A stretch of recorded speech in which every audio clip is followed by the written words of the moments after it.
Morning, everyone. Morning. Good morning. Morning. Okay, so my name is Lim Woan Shan, and I'll be your speaker today. And I'm going to talk about employee-focused learning culture.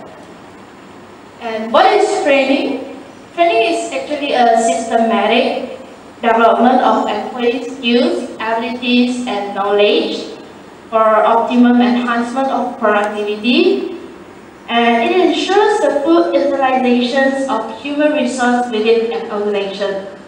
It enhances the capabilities of the employees and the organizational performance, and also improves the operational efficiency and effectiveness.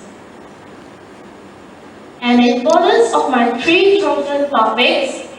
The first one, cultures or values. As culture has been proven to be an organization's power force, it becomes essential to build a culture of learning, teamwork, positive working attitudes, and also interpersonal trust for strengthening employee retention.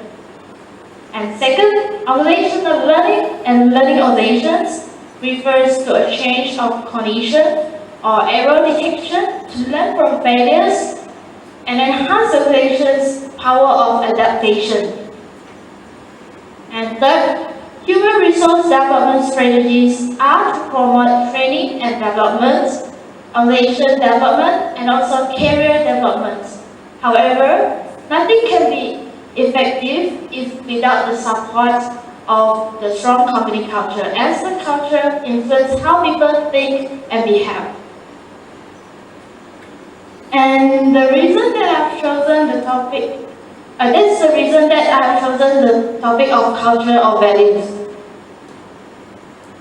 And I'm going to talk about what is culture, what are values, strong culture versus weak culture, the components of strong culture, the importance of culture or values, definition of organizational culture model, and also the type of culture according to the competing values framework.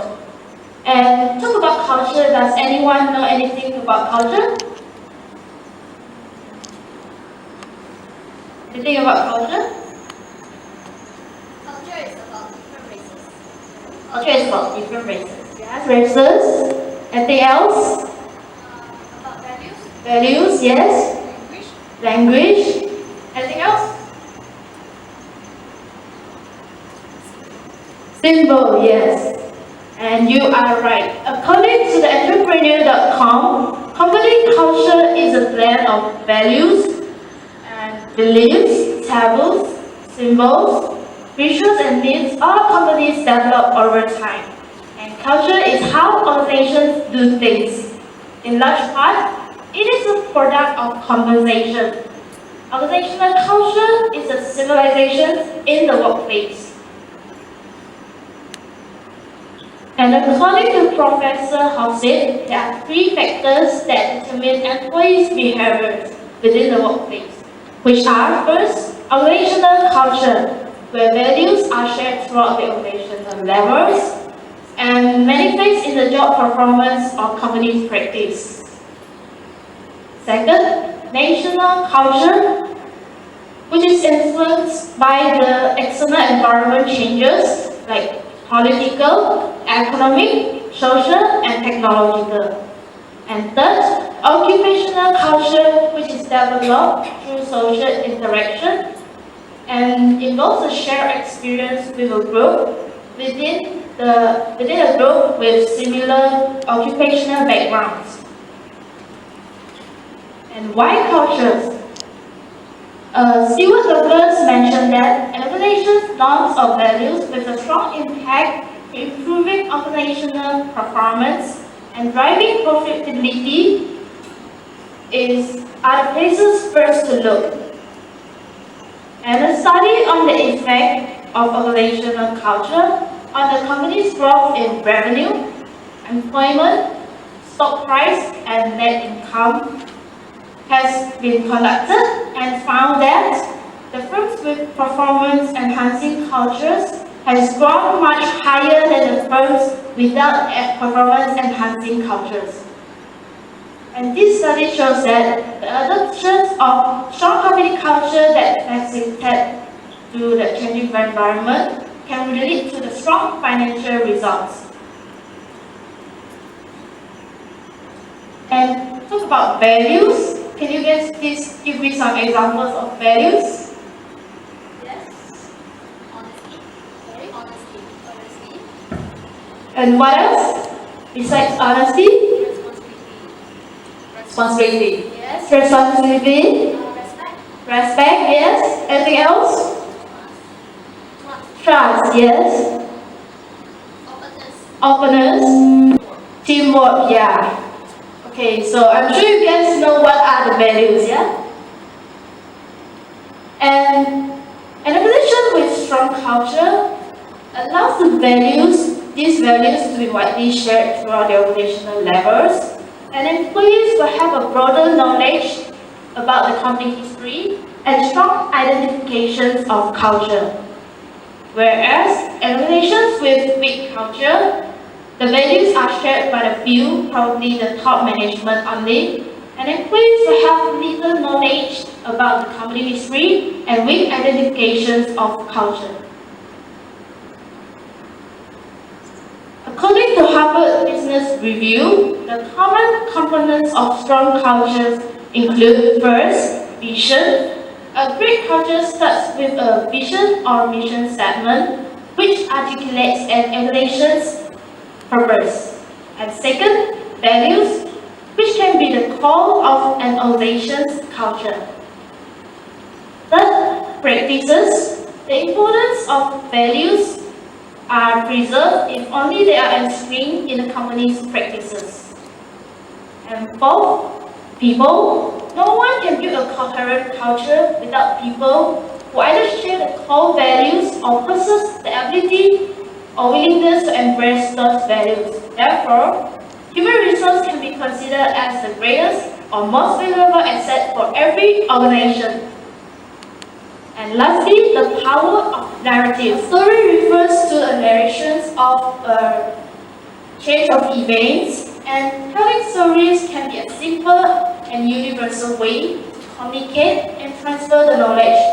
For example, the organizational leaders organize the knowledge or experience and share the interesting stories can put the employees at the best talents and generate creative and innovative ideas for organization's competitiveness. And besides that, the ability of innovations to unearth the unique history into narrative can also be a core element of culture creation. And the first importance of culture is that culture fosters a commitment to an organization's philosophy for guiding an organization's policy, and also serve as a control mechanism for shaping employees' behaviors through rituals, stories, or symbols. And for example, Chipotle Mexican Grill has focused on the personal qualities of employees through a list of 13 characteristics, including respect, honesty, and other values. And this makes Chipotle Mexican Grill to become the largest player in the $7 billion plus domestic fast casual Mexican restaurant category, and grown its revenue by 24.4% in 2014. And the second importance will be the promotion of innovation. As culture influences how people think and behave, it can contribute to the creativity and innovations of the employees with the development of norms. The Google's 20% time program with the culture of 1 day, 1 week, and employee spends on site project has led to greater ability to innovate and resulted in the creation of Gmail and AdSense, which now accounts for 25% of the company's annual revenue of about $50 billion. And culture can also act as a central driver of effectiveness and superior performance as a competitive advantage for long-term sustainability.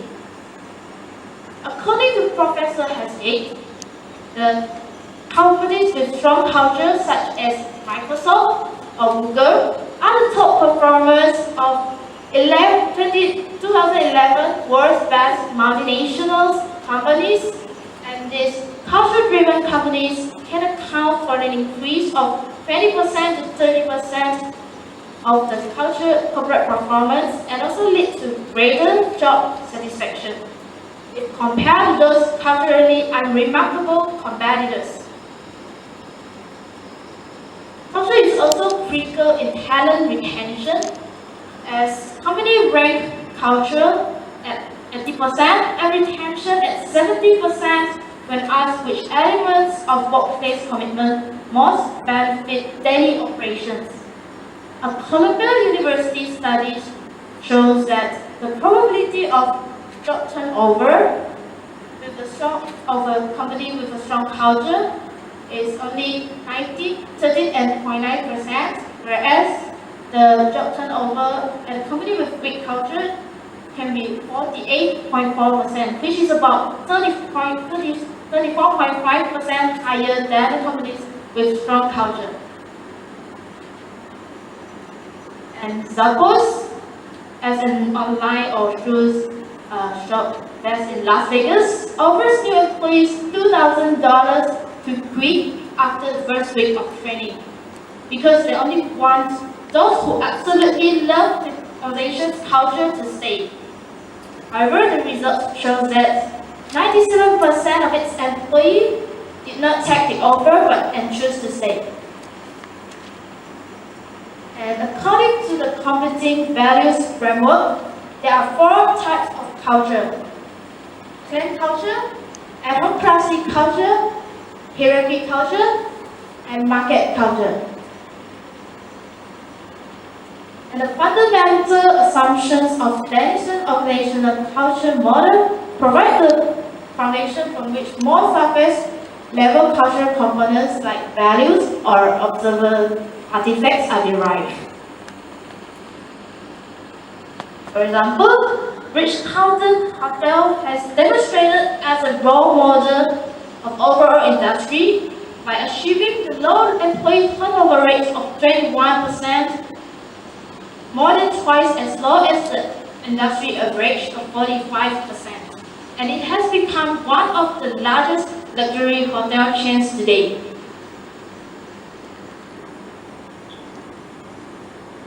And the Denison organizational culture models also shows the alignment with the competing values framework.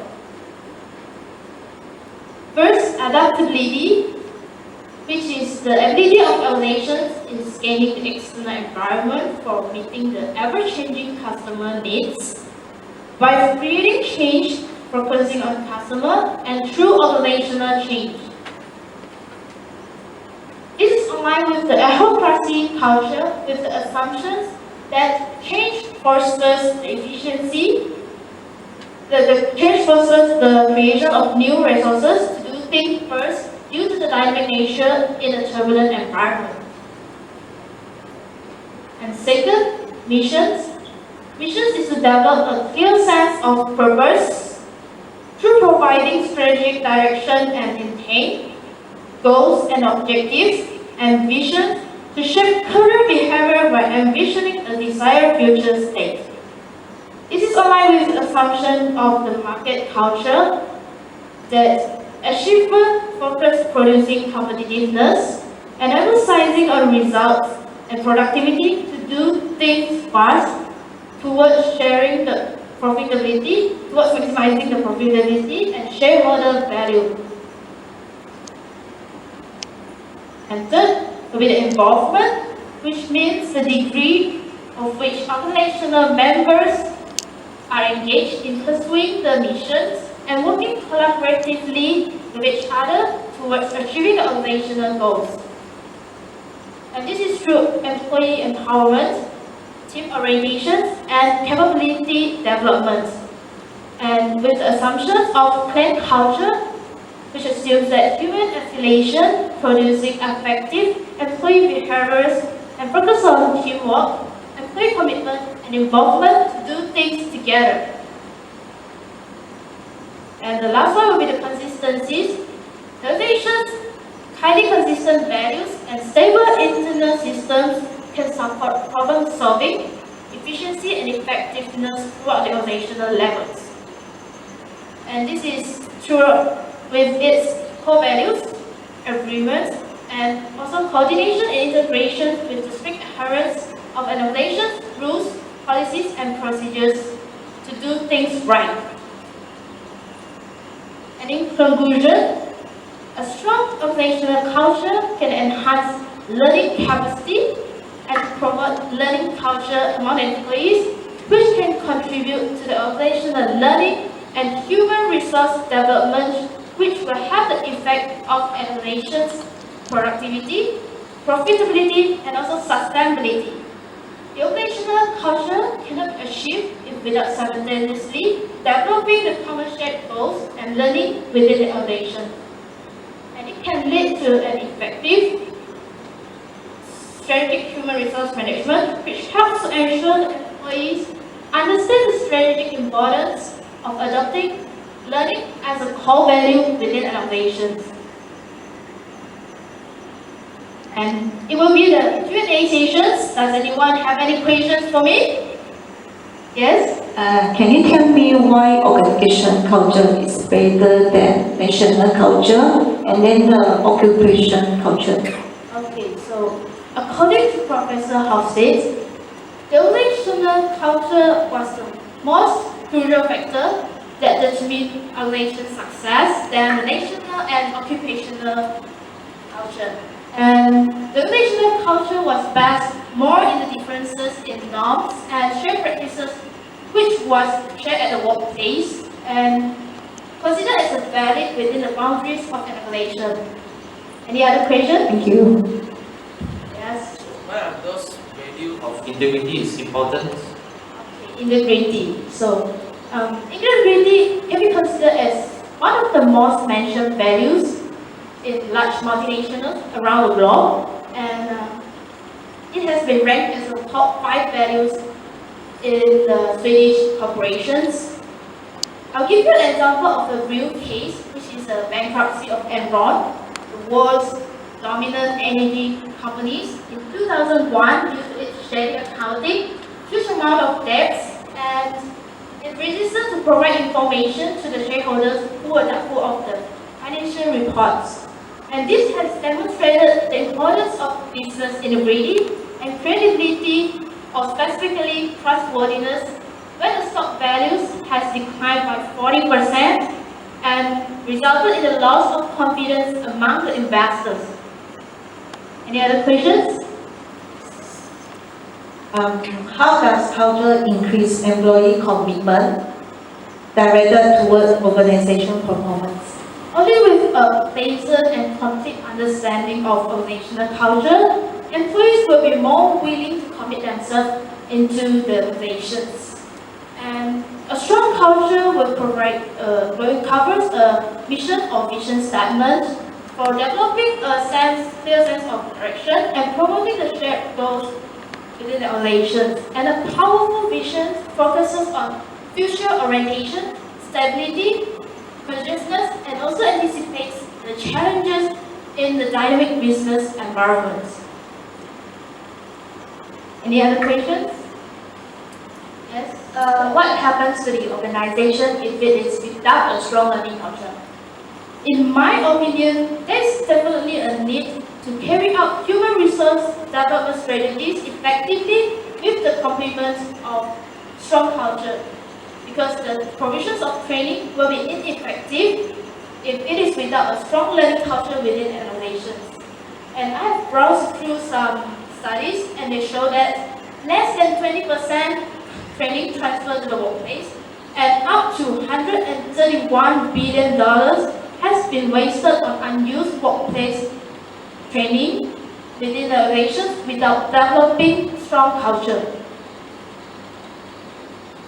Any other questions?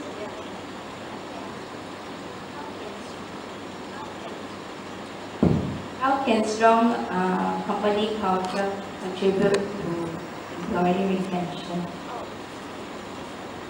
First, A strong company culture can lead to a greater job satisfaction or happiness level of the employees, which make them to commit more or to be more productive, and which is enable the companies to outperform the competitors.